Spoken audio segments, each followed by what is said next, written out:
Hi, Harmesh. Hello. Gordon. Hello. So nice to see you after such a long time. What is it, good 40 odd years since we all sort of worked here together? Yes. Yeah. 40 years, almost to the day that I finished from here. Yeah. Tell you what, I owe quite a lot to ILT and the colleagues I worked with ILT in terms of the opportunities it gave me. It was really nice. And it was really nice coming into Handsworth College, Technical College as it used to be called in those days. Used to walk around the campus, look at the rooms we used to have. Have you got any particular memories of that, Harmesh, of those rooms? Yeah, as we went upstairs to see it's being refurbished, it's so beautiful to see. This is the desk I used to sit.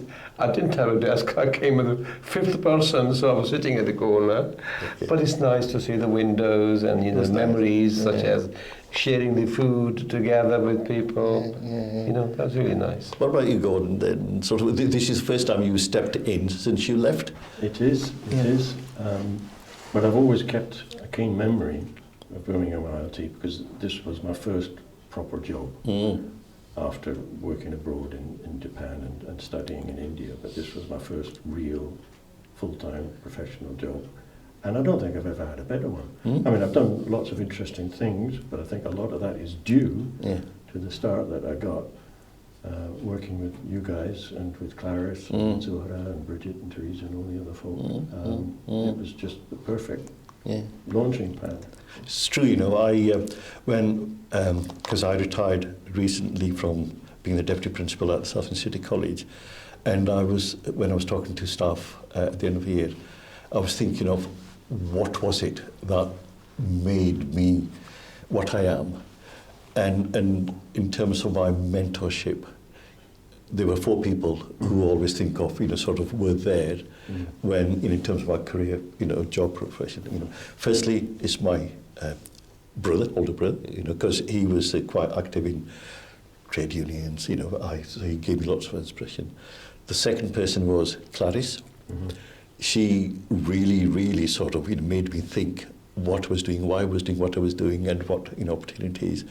Then Paul McNee, who was my first manager at Hall Green, but became the General Secretary of NATFE, and finally Alan Burks, who was the principal. She is amongst there. She was head of ILT, and I think she represented ILT. Yeah, she did. Yeah. She did. I say that Clarice invented me, or she discovered me. And she gave the freedom, and I think before that, if I could go back, when I was training to be a teacher, I was doing secondary English and history, and the course director, I said I'd like to do ESOL as it was known. He said, no, you can't change. And then another colleague from the school, from the cohort, she wanted to change it. She heard from me, then she wanted to change. And he allowed her, and I said, look, you're discriminating against me. And then I spoke to a tutor called Mary Willis. She was somebody very, very wise woman, very petite, older lady. She said, you would be ideal in 40 years' time, things will change. Your linguistic skills would be highly valued. Now, that was college, but then Clarice saw my language skills, and never looked back. And I think that's just a very creative person. Yeah. But you guys were like the first tranche. Yes. Of folk getting involved in English for speakers of other languages. Yes. But with bilingual skills brought to that. Right. Yes. And things have moved on a lot since there, but also at that time, that was also, there was debate, and first time debate, because before then folk hadn't really faced up to what was happening, but around multiculturalism and mother tongue maintenance, so forth. Yes. Yes. And I was coming in as the white native speaking English teacher to a situation which was changing in front of my eyes. but Clarice, again, she worked with the folk that she had, and Yes, she brought yes, the best she out of did. all of them. So I put down my subsequent career after ILT has ended up with me being with the University of the Highlands and Islands, involved in research into the Gaelic maintenance. And, Fascinating. But when I started in Birmingham ILT, I had no Gaelic at all, even though it was my mother's mother tongue. And I remember we were right on even those days. So we were saying to the folk that we were training, we'll help you with your English, but don't forget your mother tongue. And this is me. Yeah. I had no knowledge of my own mother's mother tongue. So that's what actually started me learning Gaelic. I went to the Extramural Studies Department at Birmingham University, and I took out their BBC series called Can Show, which was the first ever BBC attempt at teaching Gaelic. Okay. So that's how the journey started, and it's taken me a lot of interesting places since then. But it's great now to come back to where it all began, really. Reflect. In all sorts of ways, not just on the language front, but we're doing this on video now, and you've talked about Hindi Urdu Bolchal and how that came out of ILT. Although ILT was, in a sense, not moving away from language, but moving towards something different. Birmingham ILT kept the language interest going all the time. So yes, it did. And we were doing Hindi and Urdu sessions for regional ILT staff. Bhajan and all these folk came to a session we put on from all over. That's very good. Yeah. Actually, we were pioneers. Well, I also remember when I was here, we actually ran. It was an attempt to. I think we ran trade union courses for Asian workers. It was a sort of like a bilingual approach to them. But when I went to Hall Green, and can't remember how it came about. My Punjabi isn't really what. I wouldn't say really, fluent. I ended up as part of the trade union studies department, and we ran courses, Punjabi Bolchal for English trade unions, 10-week course, where sort of that. So they actually had some basic skills, basic knowledge of Punjabi, because Punjabi being the probably the largest mother tongue spoken in Birmingham. When I say Punjabi, that's East Punjab Punjabi and West Punjab Punjabi, largest community. And that was fascinating, talking to, getting the trade unions to actually get an understanding of the people they were representing, being able to communicate, being able to say greetings, being able to ask questions. So it's make people feel comfortable and valued, that we value their language. I think one of the organizations at that time that was pushing the boundaries was NATESLA, National Association of Teaching of Second Language. English as a second English language. second language to adults. Yeah. So the teachers were making initiatives like that. And then, slowly it started shifting its focus on, as the ESOL thinking developed, that you can use or you must use their mother tongue to enhance English language understanding and speaking. So, and also NATESLA was begun to be branded as a racist organization that doesn't value community languages. So they changed their name, didn't they? And I used to be chair of West Midlands for a short while. You were, I remember, So it became National Association of Teaching of English and Community Languages to Adults. NATESLA. NATESLA. Still going strong. And NATESLA going strong and has been based in the college ever since. That's Yes. I remember twisting Sardul. Why don't you have a center there? And he agreed to that. And it's still going strong. And uncannily enough, I picked up something from NATESLA. And I said, I'd like to join. So,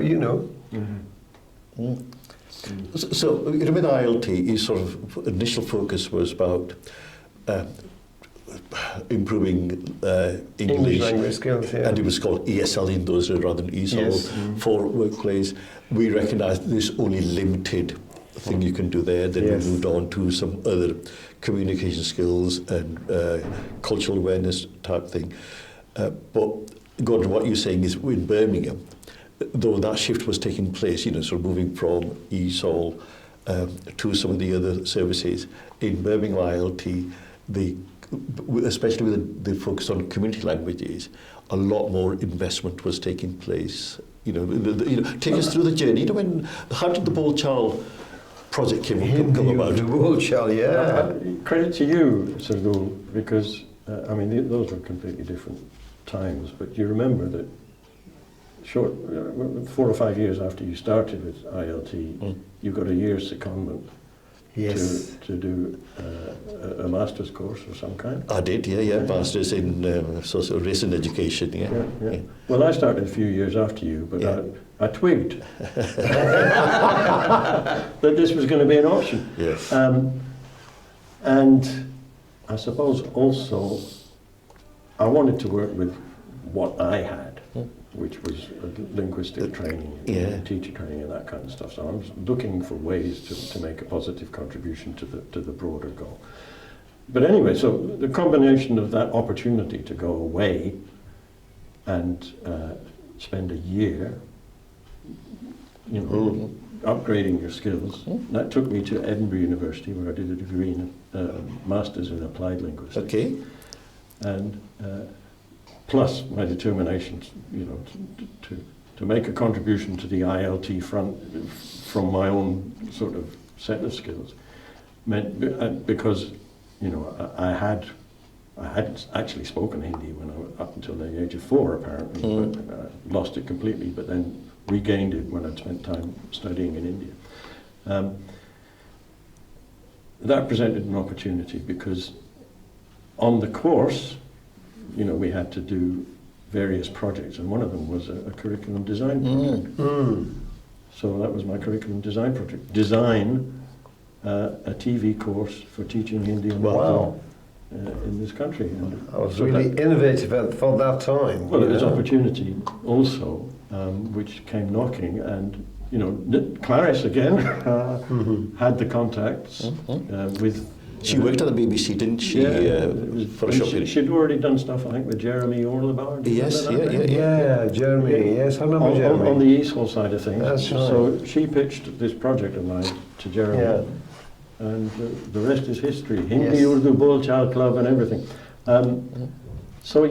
But what ILT brought to language teaching also, I think, and which has stood me in good stead ever since, is the fact that it wasn't just language teaching in a very general kind of not in a vacuum, disconnected sense. It was language teaching in a particular context to fit a particular need, and therefore it needed to be based on real life experiences of real life people.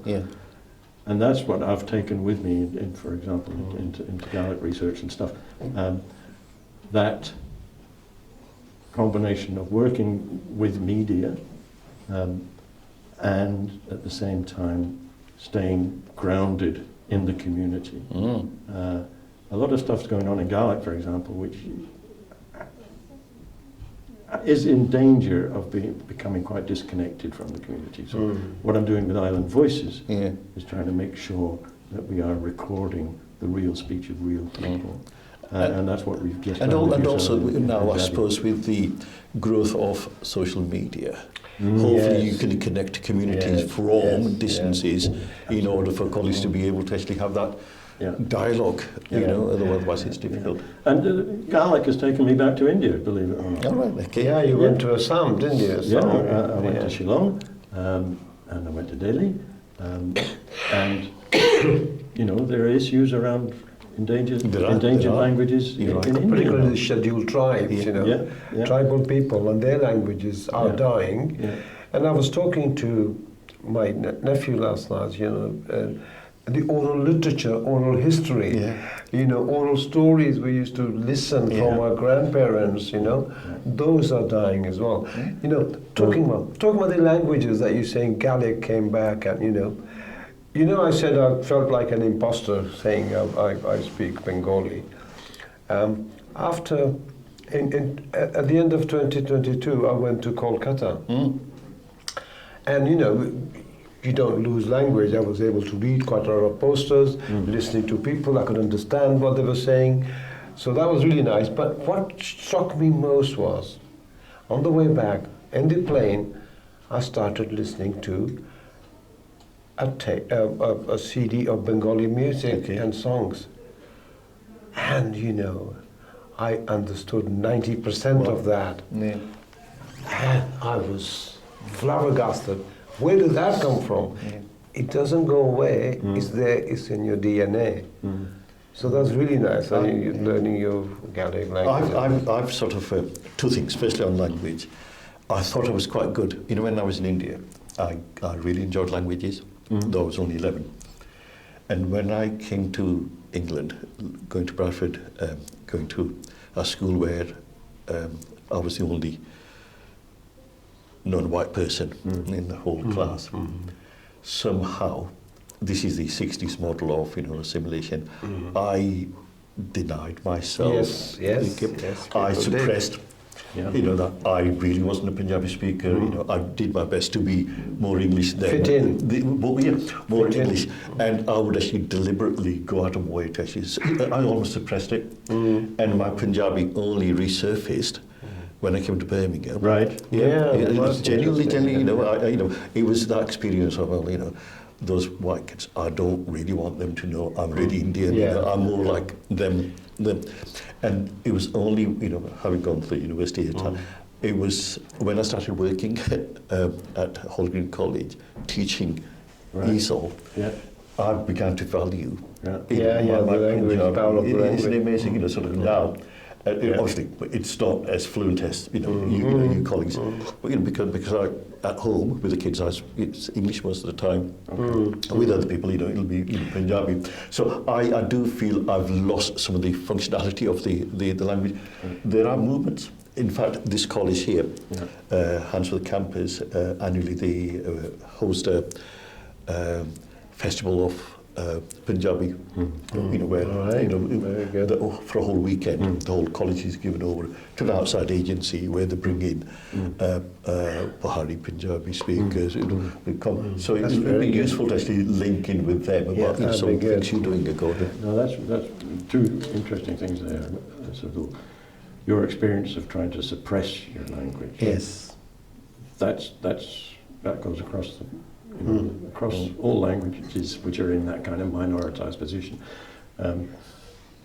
I wasn't brought up speaking Gaelic, though it was my mother's first tongue, but we did from time to time go back to Uist, which is her home.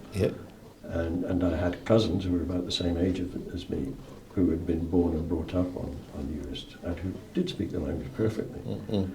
For me, I was so envious of them. Yes. And I remember actually speaking to my cousin who was the same age as me, saying, really, I wish I had two languages like you do. Yes. And she said, oh, I wish I didn't. Right. Okay. Because she, along with her brothers, would have been sent away to Inverness to do her secondary education. You could get up to primary education, maybe the first 2 years of secondary education, in Uist, but then you had to go away. So in Inverness, they were in a completely alien environment, and they were laughed at because they were Gaelic speakers. Fascinating. And they took that on. So, I think, you know, people react differently, don't they? And I think, you know, you want to fit in, and then you want to express yourself sometimes. Now we come to a stage, we want to stress our multilingualism, you know. And I remember walking in here, it was quite a strange feeling to see somebody who looked like me, you know, who said, oh yeah, you know, what do you do? And now you see people around you, and there's quite a few lecturers, you know, staff, and I'll tell you what I had a kind of feeling when I was an inspector. There's only 4 or 5 of us. Hardly anything. In England, and we met only 2 or 3 times a year, but you know, and it was quite a strange feeling to walk into an all-white institution, and you are the lead inspector. You know, it's a kind of pride, and it's all started from this acorn here, you know, and we call it jag in Punjabi. You know, when you make dahi curd, you put, what is it called? The Jag? no, in English. Anyway, you put that little bit of that in, and then it becomes dahi yogurt, right? Yeah. So I think the jag has come from here. That's it, yeah. And you know, a tree that I have grown, and that's thanks to the acorn that was sown from here, took pride in my work. And that's really nice to see the journey of ESOL. It's different people. For you, because you're a linguist, ILT provided you with that platform to continue with your language program. For me, it was slightly different because I'm not a linguist. You know, I came much more from that sort of inclusive equality agenda. And that's what it provided me, you know, whether it was the working through ILT. But that was a really useful learning for me. It was, you know, to come into that context. And most of my career has been through that, you know, I use the term inclusive because, you know, what I stood for in college was to do with inclusion, equality, diversity. And when I left, because I've been associated with, you know, EDI at the college, you know, for 48 years, you know, and I wanted to be not especially when you're deputy principal. But one thing I did do, last year when I left, I gave a commitment that for 3 years, I'm going to sponsor an award, £1,000 each year, you know, for the college, you know, somebody who takes further initiative on EDI, whatever That's it is. very good. You know, so Excellent. No, that's really good. And the other comment I wanted to make was about what's happening in the FE sector now, focus on workplace, in work training. Yeah. Okay. We did that 40 years ago. 40 years ago, you know, we actually were knocking. We started that. We were knocking on the doors of companies. You know, let us in. We can do this training for the workers. Training for you. Yeah. Holidays, basically. Foraging. We were pioneering taking training to employers. Gosh, yes. Which is only coming back. Well, I know it's been around for the last 10, 20 years, but we did that. No, 40 but years ago. that was the starting point. What was the company in Jewelry Quarter? It was BKS. BSK Aluminium, you know, Aye. who were making supplying to Ford, you know, and I think that came out of necessity at that time, you know. People who thought about that program and people like us who implemented it, we were at the forefront of some little quiet revolution. And I think now that in-work training is now skills training now. Let's rebrand it skills training. And apprenticeship, the new apprenticeship model is that, isn't it? You know, in-work training. So here we're talking about languages, using all the skills that you got to get whatever you need to do. So folks, are we sort of going to make a bit of a commitment that we're not going to leave it for another 40 years before we meet again? No. What do you think? Absolutely. I like the idea of sponsoring a prize. I have to think about that myself. No, it's not. I think maybe once a year or once every couple of years, it'll be nice to go to Scotland as well. Yeah, you're very welcome. Come to Glasgow. And it'll be even better, come to Benbecula, but don't leave it too late. And it'll be nice to involve a few of the other IELTS. See what. But this has been brilliant. Well done. Well, that's really good. No, well, thank you very much. I enjoyed this morning. Yeah. It's been great. Okay, so shall we get a bite to eat and go to see the Tekla people over at Hull Green? Thank you. Great. Wonderful. Thank you.